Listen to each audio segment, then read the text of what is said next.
नमस्कार दोस्तों, मैं सुरेंद्र सिंह रावत और मैं अपने YouTube channel target with Surendra पर आपका हार्दिक स्वागत और हार्दिक अभिनंदन करता हूं। दोस्तों, जैसा कि हम लगातार सेकंड ग्रेड के टॉपिक कवर करते जा रहे हैं और मेरा उद्देश्य है कि आपको जो मैं पढ़ाऊं शॉर्ट एंड स्वीट, उसमें से एग्ज़ाम में क्वेश्चन मिले। मैं सेकंड ग्रेड टीचर और शिक्षा मनोविज्ञान जो है आपके लिए तैयार हैं। और शिक्षा मनोविज्ञान के जो आज हम पढ़ने वाले हैं वो शिक्षा मनोविज्ञान की जो परिभाषाएं हैं, शिक्षा मनोविज्ञान की जो परिभाषाएं हैं, जहाँ से एक सवाल एग्ज़ाम में पूछा जाता है। आपके सिलेबस में मनोविज्ञान नहीं होकर शिक्षा मनोविज्ञान है, तो शिक्षा मनोविज्ञान की एक परिभाषा पूछना बनता है एग्जामिनर का, निश्चित रूप से। तो निश्चित रूप से आप शिक्षा मनोविज्ञान की जो परिभाषाएं मैं बताने जा रहा हूँ आज, ये मेरा एक्सपीरियंस रहा है कि इन परिभाषाओं में से अगर वो परिभाषा पूछता है 90% और 90% अगर परिभाषा पूछेगा तो निश्चित रूप से इनमें से ही आती हैं। तो वीडियो को बिल्कुल स्किप नहीं करें और इन परिभाषाओं को बहुत अच्छे से याद करें, तो आपको निश्चित रूप से फ़ायदा मिलेगा। तो देखिए, सबसे पहली परिभाषा क्या है शिक्षा मनोविज्ञान की? पील महोदय शिक्षा मनोवैज्ञानिक हुए। उन्होंने क्या परिभाषा दी? शिक्षा मनोविज्ञान शिक्षा का विज्ञान है। बिल्कुल सरल परिभाषा है।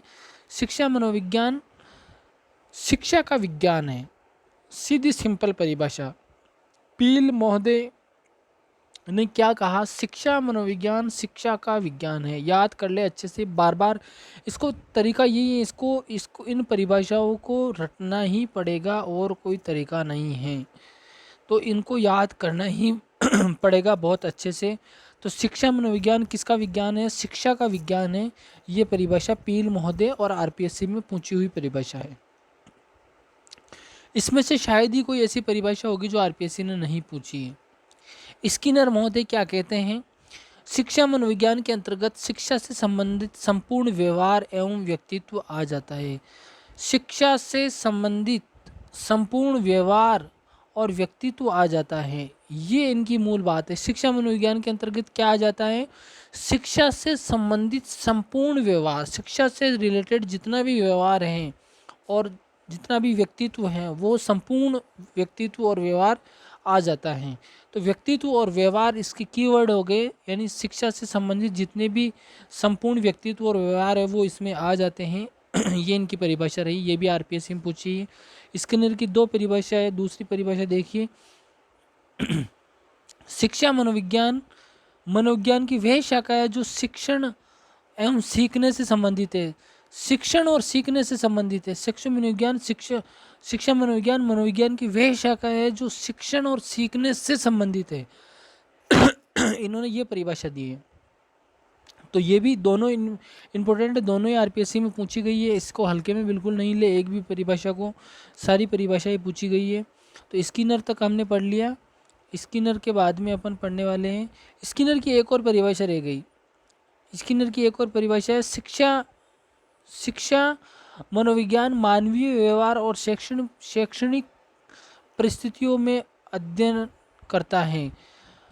शिक्षा मनोविज्ञान मानवीय व्यवहार का शैक्षणिक परिस्थितियों में अध्ययन करता है। शिक्षा मनोविज्ञान मानवीय व्यवहार का शैक्षिक परिस्थितियों में अध्ययन करता है, ये है। तो ये थोड़ी सी कम इम्पोर्टेंट है, लेकिन ऊपर दोनों टॉप वाले एग्जाम में बार बार पूछी है। ये भी एक आरपीएससी एग्जाम में पूछी हुई है। तो निश्चित रूप से इसमें से एक भी परिभाषा ऐसी नहीं है जो आरपीएससी ने नहीं पूछा है। उसके बाद में क्रो एंड क्रो। शिक्षा मनोविज्ञान व्यक्ति के जन्म से लेकर, बहुत ही फेमस परिभाषा है, बहुत ही फेमस, जन्म से लेकर वृद्धावस्था तक सीखने के अनुभवों का वर्णन और व्याख्या करता है। यानी जन्म से लेकर वृद्धावस्था तक सीखने के अनुभवों का वर्णन और व्याख्या करता है। ये परिभाषा किसने दी? क्रो एंड करो ने दी। बहुत महत्वपूर्ण परिभाषा है, कई बार एग्जाम में पूछी हुई परिभाषा है। इसको बहुत अच्छे से याद करें। तो क्रो एंड क्रो, क्रो मतलब कौवा। तो कौवे को इस तरह से जोड़ ले कि जन्म से लेकर वृद्धावस्था तक वो सीखता है, उससे सीखते हैं हम। तो सीखने के अनुभवों का वर्णन और व्याख्या करता है। स्टीफन, स्टीफन ने क्या परिभाषा दी है? तो स्टीफन की परिभाषा देखते हैं। स्टीफन की, शिक्षा मनोविज्ञान शैक्षिक विकास का क्रमबद्ध अध्ययन है। शैक्षिक विकास का क्रमबद्ध अध्ययन है। शिक्षा मनोविज्ञान क्या है? शैक्षिक विकास का, शिक्षा का जो विकास है, शैक्षिक विकास जिसे हम बोलते हैं, उसका क्रमबद्ध अध्ययन अगर आप कर लेते हो तो वो शिक्षा मनोविज्ञान है। कॉल्सनिक ने क्या परिभाषा दी? शिक्षा मनोविज्ञान मनोविज्ञान के सिद्धांतों और परिणामों का शिक्षा के क्षेत्र में अनुप्रयोग है। यानी मनोविज्ञान के सिद्धांतों और परिणामों का शिक्षा के क्षेत्र में अनुप्रयोग क्या है? शिक्षा मनोविज्ञान है। ये किसने परिभाषा दी? कॉल्सनिक ने दी। ये भी आरपीएससी में पूछी हुई है। ये भी आरपीएससी में पूछी हुई परिभाषा है ट्रो की। तो ट्रो की परिभाषा क्या है? शैक्षिक परिस्थितियों का मनोवैज्ञानिक अध्ययन करना ही शिक्षा मनोविज्ञान है। शैक्षिक परिस्थितियों का मनोवैज्ञानिक अध्ययन करना शिक्षा मनोविज्ञान है। शैक्षिक परिस्थितियों का मनोवैज्ञानिक अध्ययन करना ही शिक्षा मनोविज्ञान है। ये परिभाषा ट्रो की है। तो इसको भी आरपीएससी ने पूछा है। अब जो लास्ट परिभाषा है वो है जेम्स ड्रेवर।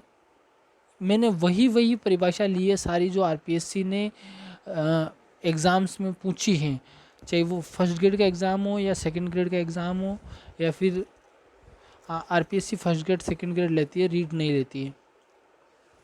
तो यहाँ पर देखो, शिक्षा मनोविज्ञान की वह शाखा है जो शिक्षा में मनोवैज्ञानिक सिद्धांतों एवं खोजों के प्रयोग के साथ ही शिक्षा की समस्याओं के मनोवैज्ञानिक अध्ययन से संबंधित हैं। तो ये थोड़ी सी लंबी है, लेकिन फिर भी इसमें कीवर्ड क्या है? मनोवैज्ञानिक सिद्धांतों और खोजों के प्रयोगों के साथ ही शिक्षा की समस्याओं के मनोवैज्ञानिक अध्ययन से संबंधित है। यानी शिक्षा मनोविज्ञान की वह शाखा है जो शिक्षा में मनोवैज्ञानिक सिद्धांतों एवं खोजों के प्रयोग के साथ ही शिक्षा की समस्याओं के मनोवैज्ञानिक अध्ययन से संबंधित हैं। तो यहाँ पर ये कितनी परिभाषा हो जाती है, एक बार गिन लेते हैं अपन। कितनी परिभाषा हो गई?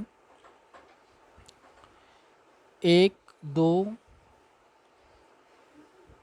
स्किनर की हो गई 3, तो एक पील मोदी की 4, एक करो की 5, स्टीफन की 6, कॉल्सनिक की 7, ट्रो की 8, जेम्स ड्रेवर की 9। अगर ये 9 परिभाषा अगर आप याद कर ले तो निश्चित रूप से आपको एग्ज़ाम में अगर शिक्षा मनोविज्ञान की कोई परिभाषा पूछी जाती है तो उसमें से 100% आपको सवाल मिलेगा। मैं श्योरिटी के साथ कह रहा हूँ। तो आप ज़रूर इस टॉपिक को स्किप नहीं करें, बार बार इसका रिवीजन करें, याद करें और बहुत ही अच्छे से याद करें। अगर चैनल पे नए हो तो चैनल को सब्सक्राइब करें, वीडियो को लाइक करें, शेयर करें। और अगर आपको शिक्षा मनोविज्ञान के नोट्स लेने हैं तो वो इसी तरह के हैंड रिटन नोट्स मिलेंगे। इसी के साथ में धन्यवाद, शुभ रात्रि नहीं, सुबह के नमस्ते। रॉन्ग हो गया थोड़ा, वीडियो रात में बनाया ना।